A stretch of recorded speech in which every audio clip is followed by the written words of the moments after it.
حضرت علی کے دو ایسے عجیب اور عقل کو دنگ کر دینے والے واقعات ہیں کہ جن سے یہ ثابت ہوتا ہے کہ کالا بدصورت بچہ کس گھر میں پیدا ہوتا ہے اور معذور یا کمزور بچہ کس گھر میں پیدا ہوتا ہے۔ ایک دفعہ ایک شخص اپنی بیوی اور بچے کے ہمراہ حضرت عمر کی بارگاہ میں پیش ہوا۔ وہ شخص حضرت عمر سے کہنے لگا، اے وقت کے خلیفہ، میرا اور میری بیوی کا رنگ سرخ ہے۔ میری بیوی نے یہ بچہ پیدا کیا ہے، اس کا رنگ کالا کیوں ہے؟ مجھے تو ایسا لگتا ہے کہ یہ بچہ میرا نہیں ہے۔ میری بیوی نے کسی کے ساتھ بدکاری کی ہے، جس کی وجہ سے اس بچے کا رنگ ہم دونوں کے ساتھ نہیں ملتا۔ وہ شخص بار بار اپنی بیوی پر الزام تراشی کر رہا تھا۔ بیوی نے روتے ہوئے حضرت عمر کو کہا، اے امیر المومنین، میں سچ بول رہی ہوں، میں نے کبھی بھی امانت میں خیانت نہیں کی ہے۔ یہ میرا خاوند ہے، یہ بچہ اسی کا ہے۔ میں نے ہر وقت اپنے شوہر کے ساتھ وفاداری کی ہے۔ میں نے ہمیشہ اپنے خاوند کی موجودگی اور غیر موجودگی میں اپنی عزت کا خیال رکھا ہے۔ میرا شوہر مجھ پر یقین نہیں کر رہا ہے۔ شوہر نے کہا، اے امیر المومنین، میری بیوی جھوٹ بول رہی ہے، یہ بچہ میرا نہیں ہے، یہ بچہ کسی اور کا ہے۔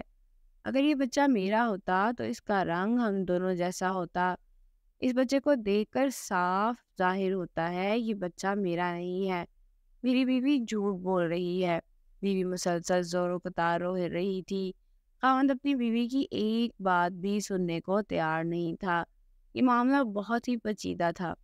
حضرت عمر سوچ میں پڑ گئے کہ اس معاملے کو کس طرح سے حل کیا جائے۔ حضرت عمر نے سوچا کہ کیوں نہ اس معاملے میں داماد رسول حضرت علی شیر خدا سے مدد لی جائے۔ حضرت عمر خاوند، بیوی اور بچے کو ساتھ لے کر حضرت علی کے پاس تشریف لے گئے۔ انہوں نے حضرت علی کو سلام پیش کیا۔ حضرت علی نے سلام کا جواب دیا۔ حضرت علی نے دریافت کیا، اے عمر، کیسے آنا ہوا؟ حضرت عمر نے فرمایا، اے علی، ہم یہ مسئلہ پوچھنے کے لیے آپ کے پاس تشریف لائے ہیں۔ حضرت علی نے خاوند سے کہا، اے بندے، میں جو کچھ بھی پوچھوں گا تم نے اس کا جواب بھی سچ بتانا ہے۔ اس شخص نے کہا، ٹھیک ہے، پوچھیے کیا پوچھنا چاہتے ہیں، میں آپ کو سچ بات ہی بتاؤں گا۔ حضرت علی نے پوچھا، اے اللہ کے بندے، جب تیری بیوی حالت حیض میں تھی کیا تو نے اپنی بیوی کے ساتھ ہم بستری کی تھی؟ یہ سوال سن کر آدمی نے کچھ لمحے کے لیے خاموشی اختیار کی، پھر کہنے لگا، ہاں، یہ بات سچ ہے کہ میری بیوی حالت حیض میں تھی تو میں نے اپنی بیوی کے ساتھ ہم بستری کی تھی۔ حضرت علی فرمانے لگے، اے بندے، یہ بچہ تمہارا ہی ہے، بلا وجہ اپنی بیوی پر الزام تراشی نہ کرو۔ جب تو نے بیوی کے ساتھ حیض کے دنوں میں ہم بستری کی تھی تو تیرا نطفہ تمہاری بیوی کے سیاہ خون کے ساتھ مل گیا، جس کی وجہ سے بچے کا رنگ سیاہ ہو گیا ہے۔ اگر تم بیوی کے ساتھ حالت حیض کے دنوں میں ہم بستری کرو گے تو بچے کالے اور بدصورت ہی پیدا ہوں گے۔ اے شخص، آج کے بعد یہ بات اپنے ذہن میں بٹھا لو کہ حدیث اور قرآن میں حیض کی حالت میں ہم بستری کرنا حرام اور سخت گناہ قرار دیا گیا ہے۔ اگر کوئی بندہ اس بات کا علم رکھتے ہوئے بھی اپنی بیوی کے ساتھ ہم بستری کرتا ہے، اللہ تعالیٰ ایسے بندے سے سخت ناراض ہو جاتا ہے اور بندہ جلد ہی اللہ تعالیٰ کی سخت پکڑ میں آ جاتا ہے۔ تو ہم آپ کو بتاتے ہیں کہ معذور اور کمزور بچے کن گھروں میں جنم لیتے ہیں۔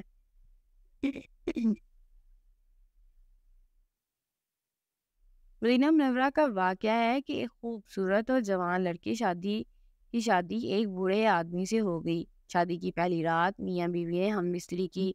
اتفاقاً شوہر کا اسی رات وصال ہو گیا۔ دلہن حاملہ ہو چکی تھی۔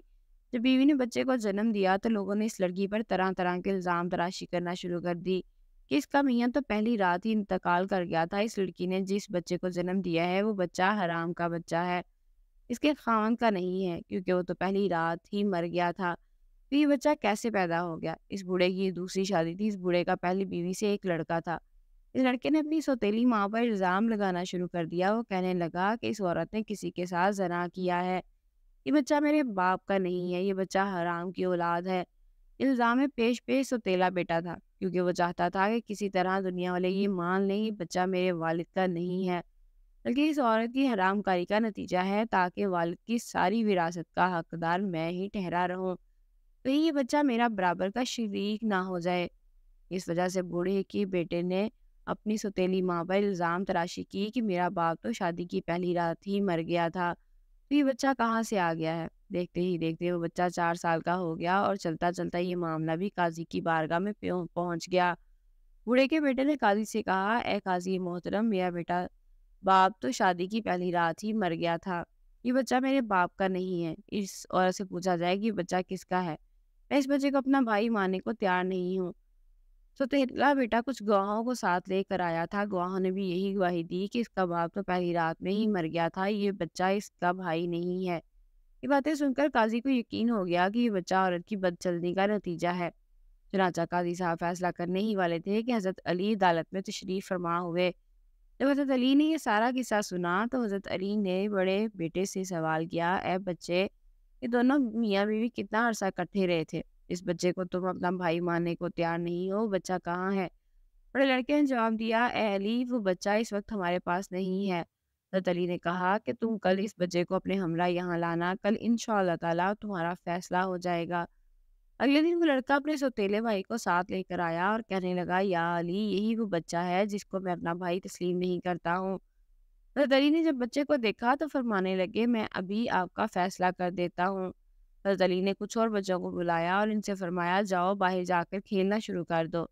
چند لمحوں میں وہ بچے آپس میں کھیل کود کرنا شروع کر دیا، ایک دوسرے کے ساتھ مستیاں کرنا شروع کر دی۔